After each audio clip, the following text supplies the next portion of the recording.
Hi, and welcome to our podcast. I'm Howard Drukarsh, and this is Real Estate with Howard Drukarsh. The whole idea of this podcast is to interview people. We'll get into that in a few minutes. My own background is I was a salesperson for 20 years before starting a real estate company that I'm a co-founder in.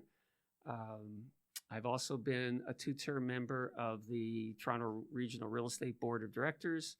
I've also been on the Real Estate Council of Ontario, their board of directors, and I am a member of the board of directors of the company I started. The company was started by myself, Arthur Bartram, and Ron Petticord. When we started our company, we had 0 agents. Now, in 2020, the end of 2020, we have over 5,000. So it's been a very successful business. And along the way, I've met really interesting people. So a part of that is why we're doing this podcast. It's not your typical podcast. I found talking to real estate people, talking to brokers, talking to development people, and talking to people around the business, like our first guest, really interesting about how do you succeed? How do you overcome roadblocks and setbacks and disappointment and rejection? And how do you keep going until you're successful? My own situation in our business was recruiting in the real estate business is very important. So whether I was a manager or managing different branches, or whether I was president, or whether I was broker of record, I was always focused on the recruiting side. So I understand the rejection and the difficulties. Now I'm going to move on to, in my opinion, one of my favorite people, Tony Wong, who has spent a career in journalism. He was with, was with the Toronto Star. He'll correct me on whether he is or was. But when I knew Tony, his focus was real estate. And I'm guessing, and maybe he can remind me how long ago, but it's at least, might be 20 years. But we just had fun. He would be calling me when he needed quotes. When I was available, I would give him a quote. When I wasn't available, he'd make it up himself. That's how well we knew each other. So with no further ado, Tony Wong, welcome to Real Estate with Howard Drukarsh. Thank you, Cousin Howard.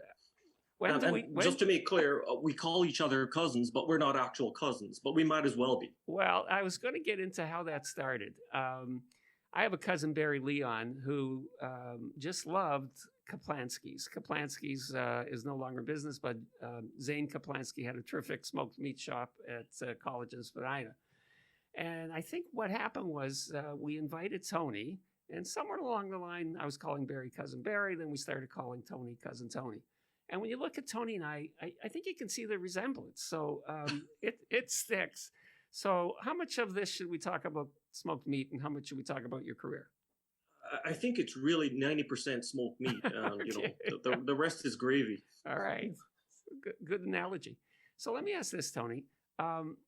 Tell me about how you grew up and where you started, and sort of just the beginning of your career. Like what were your parents like? What was your early years like? Well, I grew up in all places, Montego Bay, Jamaica. And it was an incredible existence, really, because I'm ethnically, my parents immigrated from China in 1950 when Mao came into power. They didn't know where the heck they really were going at the time. They ended up in Jamaica.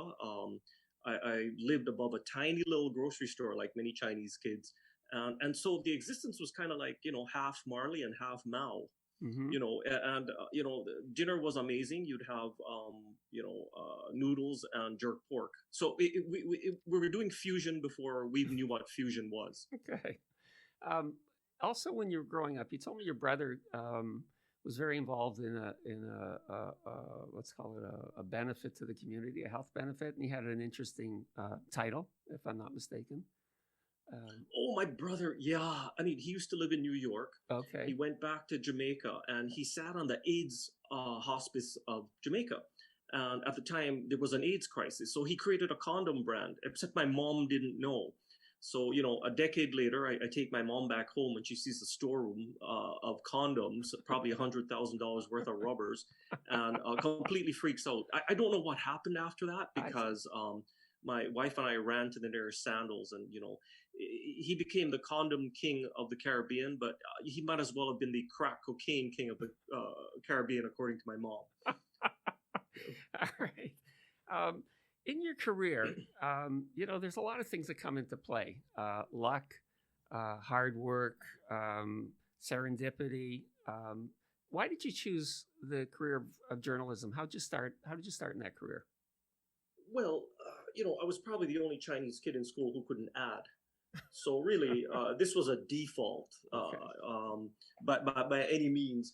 But no, I always knew I loved to write. I did an undergraduate degree in English at University of Toronto. Then I did my graduate degree in journalism at Ryerson.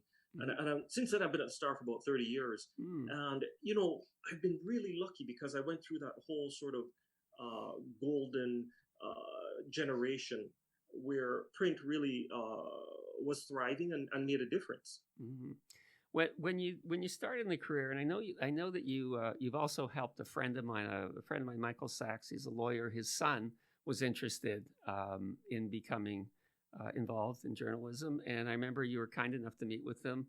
Do you remember what you told him? Someone interested starting out. That was got to be 30 years ago, maybe 20, 30 years. David, didn't you do a brilliant book on delis? That's right. And He a documentary. He did both. He did a book that was Right. based on delis that are closing up all over. I think I'm on a Facebook site about delis. So you and I have searched Toronto for anything equivalent to the Kaplanskis, and you were able to find one in the north end of the city. But I think the main thing that interests me is, when you get into a career like journalism that's so competitive, and you've been able to, move. I know you started in real estate, and I remember your shows. A lot of your programs were when you would go on junkets to the U.S. I think that was a part of what you did as well when you're covering entertainment. Am I correct? Yeah, I've been really lucky because I've covered everything from business and economics and real estate and to politics, Queen's Park and City Hall, Mm-hmm. To arts and entertainment. It's working in a newspaper is fantastic. It's being essentially in a department store, right? And you're working in different sections of that department store and kind of learning as you go along. And I think you end up hopefully being a little more informed at the end of the day. One of the things about business in general, and I think it translates well into any business, including journalism, is the importance of things like taking risks. Where you take a risk and it works out, or you take a risk and it doesn't work out. How important was taking risks for you? Well, just showing up and working in print is a risk. As you can see, the business is in real turmoil. I mean, there's massive disruption within the digital age. I think it's kind of funny because when radio first came into being, they thought that was existential, in terms of a threat to newspapers. That didn't happen. Mm-hmm. Then TV came along. They thought that was the existential threat. And so when the internet came along, newspapers kind of laughed and said, that thing will never work. And of course, this is where we are today. I mean, the Star is the largest newspaper in Canada, but it's a greatly diminished voice and reach because we have so many other areas that there's so much selection now. I remember, and we're all in our little own bubbles. And I remember you and I talked about it, and you said this could be the downfall. When the internet started to be involved with a source of news, and you saw it way back then. Like, I don't think you're surprised. And, I'm sure you've seen people who you worked with no longer in the business. So, to your credit, you've survived all of that. Well, yeah, even, a decade ago, it was the writing did look like it was on the wall. I mean, the Star bought a printing press in Vaughan for, I think, close to $400 million. You don't need $400 million to have the same reach as the Toronto Star. You can go on Substack or any other sort of app and create your own newspaper, and it'll cost you pennies, not $400 million. And I think that's the big game changer. Mm-hmm. What about things? To me, there's a couple of things that really strike me as important in looking at business careers is loyalty. Has that played any part in your success? I think so. I mean, the Star has been incredibly good to me, and I have had opportunities over the years. Obviously, I mean, who stays at one place for 34 years? Just doesn't happen anymore. Mm. But there's always been sort of a family feel to the Star that I think few corporations really have, and I think that's part of the reason why I've stayed so long, and also the opportunity it's given me to work in different sections. Although real estate was definitely perhaps one of the most fun things, especially covering it in the 80s and the 90s, where I met you guys. And that's actually what I want to get back to in a couple minutes, that part of your career. But the other thing is, if you were to look back at yourself as a 20-year-old, now that you've been through this career, what things would you tell yourself that might make a difference, if anything? Wow. I found that question somewhere else. I just thought it was such a good question. I'd tell myself a lot. I mean, I don't eat too many donuts. Watch your blood pressure. Right. Exercise. I don't do any of these things. And of course, I practically opened a convenience store in my guest bedroom during the pandemic with 100 bags of chips. And I know it's going to be a long,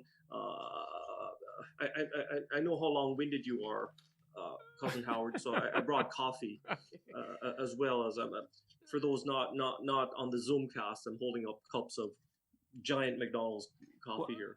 So listen. And also on that part of your Krispy Kreme. Oh, hey, wait a second. Now you're talking. Now you've got everything people need: donuts, Krispy Kreme donuts, that is, and coffee. Donuts and coffee. That's all you really need at the end of the day. No, listen, it's good. What about this? And again, it's about a career. Do you have any regrets in your career? Anything you thought, gee, I should have, or I shouldn't have done that? I have a zillion regrets. I mean, the only thing is I've had a pretty linear, because I've stayed at really one place, I've had a pretty linear experience in the sense that I've all been in one ecosystem. And because the Star is the largest newspaper, there really isn't anywhere else. Well, I mean, you can move laterally, but there really isn't anywhere else in terms of the print world. Mm-hmm. And especially with the internet, it turned out that you don't have to be stuck in the print world, because even though you might be a print journalist, you still have to do radio hits. You still have to do television. When I was a television critic, I was, doing regular hits on CTV or CBC, talking about film and television. So it really became this kind of multimedia experience, and it wasn't as siloed as it could be. So even though the internet killed the newspaper, it also expanded the horizons for all journalists, because now you couldn't do just radio or just print. It really was a multimedia experience. The other thing is, and I guess this relates back to business, because I know in our business we've had to overcome challenges. Again, this isn't my quote, but I just love this quote. Every business starts out with a business plan, and perhaps even as a journalist, you had a plan. And Mike Tyson had a great line, which I'm sure, is everyone has a plan till they get punched in the face. So have there been situations in your career where you've had to adapt, where you thought, oh, that wasn't what I expected, but I've had to adapt to changes? Yeah, for sure. I think, when the internet came along, the entire business, and myself personally, didn't know what to do. The Star, for example, thought, well, everybody's using an app, so let's go make an app, an iPad app. And we spent $35 million building this app, and it failed miserably. Wow. We threw 35 million, which is not chump change. Right. So yeah, there were so many failures along the way, and we're still all trying to learn how this works. At the end of the day, though, you know what? The only thing I'd really tell myself, going back to that initial question you asked, is I wish I just bought more condos, because I'd be okay. That's right. Listen, as an agent, I wish I'd bought 2 bungalows, and that would have been enough. Do you remember when condos were a dirty word? Especially Yes. after the crash of '89, nobody would touch a condo. And I talked to my nieces and nephews today, and they think, yeah, we got to go buy a condo. And I'm going, wow. I remember that. 20 years ago, you would never look at a condo because of anybody who experienced that 89 experience. And as we all know, the market went down straight for 7 years after that. I remember. But they don't have that memory. No, but I remember how you would focus on those kind of things, right? Because it's part of real estate. This is what I want to get to, because this is what the fun part was in terms of you as a real estate journalist. For example, you recently sent me pictures of you and Donald Trump and Donald Jr. and, you know, the relationships you've had with people in our industry. I mean, it's just, I mean, no single agent would have met all the people you've met. And there's some highlights that strike me. Just tell me, in your own opinion, what are the things that, of the people you met when you were, you know, doing like, you know, the most senior business people in the country, who were the ones that really impressed you? Or what were the stories that you liked doing with these people? Well, there was this guy named Howard Drukarsh who went from nothing to 5,000 plus agents representing more than 10% of the Toronto Real Estate Board. How crazy is that? Right? You know, I mean, Tony, let me say, a perfect example. It's crazy out there. Yeah, for sure. I mean, there have been so many examples. I think when I started in real estate, I was really covering it from a corporate end. So I was really trying to figure out, what is Cadillac Fairview doing? What is Oxford Properties doing in the retail segment? And you know, the commercial office space ecosystem. But then what really interested me a lot was the flip side of that, right? Of the residential real estate. I thought people could really relate to that more. This was before the advent of you know, massive HGTV and house porn that we have today. This is where we kind of explored who these agents were selling these homes, who these people who own these homes. And so that really was interesting to me, because it really told a story, and the agents were more interesting than the homes themselves, you know. So what about name dropping? Like, who are some of the senior business people that you interviewed along your way? Well, you know, for example, Donald Trump opened up a hotel in Toronto, and actually it's where the Trump hotel was is now St. Regis. We're at Bay in Wellington in Toronto. It was originally slated in 2000 to be a Ritz-Carlton. But I ended up writing a story saying the partner of Marriott, who owns the Ritz-Carlton, was wanted for fraud and was eventually extradited to the United States. So when I wrote that front page story, Marriott, you know, didn't actually know this at the time, and they freaked out, and they dropped they dropped the Ritz development at Bay in Wellington. At that point, it was picked up by Trump and a Canadian developer, Alex Schneider. And there you have it. The Trump Hotel ended up in Toronto. Thanks to me, so you're welcome. That's right. How much thanks did you get over the years for helping him out that way? You know what? I didn't even get a thank you note from Donald. I did interview him 3 times though, before he became president. And the first time he told me he actually owned a good portion of the Trump Hotel, which turned out to be not so true, because it was really a licensing deal, which was okay in a way back then. He was a developer, but now he's still the president of the United States as we speak. Mm-hmm. Well, I remember one day I was at the office. I think it was at the Royal LePage J&D office at the time. That's the broker I was with. And I remember you called me up and said, "Hey, Trump's in town. He's doing an interview at City Hall. Do you want to come down? Come down and see." So I remember, you kind of got me in as a cub reporter, an old one, and watched the scrum, as they call it, and I think back how people really looked up to him as a developer. Talk about a change. I mean, I don't want to get into politics, of course, but I know that was one of the big ones that you interviewed. Who else? What about Canadian senior CEOs and developers? You mentioned Alex Schneider. Oh yeah, Alex Schneider was at the time the youngest billionaire in Canada. He was the guy behind the Trump Tower. Interesting guy. We have, but there's so many. Peter Gilligan, of course, is the largest housing developer in Canada. All these guys are so fascinating, right? Because they're creating businesses that on such a scale that it's really mind-boggling. Now, Trump, whatever you say about Trump, for example, he understood marketing. He might not have understood math, but he understood marketing. and all these guys bring something to the table. So I'm actually right now at Rudy Giuliani's Four Seasons total landscaping. I don't know if you noticed that sign behind me on my Zoom background, but this is where we're going to contest the election, the Toronto Real Estate Board election. This is why we're such good friends. The humor surpasses your journalistic skills.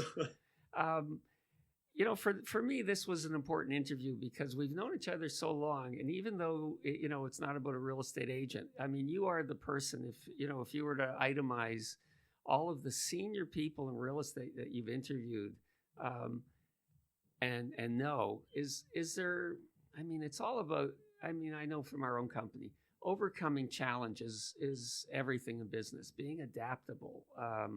Because it's not a straight line. It's not, here's where I am, here's where I'm going to end up, and it's just going to be like a 45-degree angle. So all of the people you met and interviewed, was there anything you saw common in them that you go, wow, it's all the same? Or were they all different? You mean, just tenacity. And the thing is with real estate, what was interesting is you didn't necessarily have to, come from a family of developers. You can be, I think some of the skill sets that you take, work in any arena. One of the smartest guys I know is Phil Soper, who you used to work with at Royal LePage, right? I mean, his background was technology. I thought he's a brilliant CEO. He didn't know a lot about real estate when he came in, but he really modernized real estate, for the tech age. Brian Johnson was an accountant. It's always good to know numbers. But all these guys are just really smart. Yeah. They understand incisively. Development is really interesting, right? Because it's not quite pure science. There's a little bit of art to it. There's there's so many different disciplines: architecture and accounting and zoning and politics. And that's why it's so exciting, because all this kind of coalesces into this one thing, and then you either have a great building or maybe not. I think that's why it's exciting. It's interesting. One of the things someone said to me once about success is you have to be able to see around corners, because you've got to see where other people can't see things. Mentioning Phil Soper, Phil and I know each other pretty well. We're both amateur musicians. We've done some charity events together. And yeah, I think a lot of the successful people, the head of Daniels Corporation, he's also an amateur musician. I find this musician thing, I think what it is, it's a terrific stress reliever for people. And I'm fascinated. Mike Weckerly, Kevin, Mr. Wonderful, Kevin O'Leary, all are musicians. And I think that's the thing I found fascinating. When I was involved with our company and being responsible for so much, there really needs to be an opportunity to, let go. And I just found a lot of the people I met at the senior levels were like music like I did. But you know what, Howard, I think that's so important because what you're saying is that these guys are creative, right, using music, and you got to be creative to make deals, right? Yeah. And the music is just another expression of that creativity. Yeah, actually, it's Mitchell Cohen I was thinking of at Daniels. Mitch Cohen, great guy. Yeah. So, I mean, my whole idea with meeting with you today was I wanted to kick off the series. The first podcast was me talking about my background, but I found that of all the people I've known in the business of real estate, and obviously a little outside, I just think you've had the most incredible career. And, I'd like to have you come back and we can talk about some other parts of your business. But for now, I really want to say thanks for taking the time away from your sour cream chips that your friend was nice enough, and the other things in your confectionery at home. It's a pleasure, Tony. I really appreciate it. Like everyone's saying, please stay safe, and we'll see you next time. Thank you, Cousin Howard, and smoked meat sandwiches are on me next time. Perfect. Thanks, Tony. All the best. Take care. Okay. Thank you.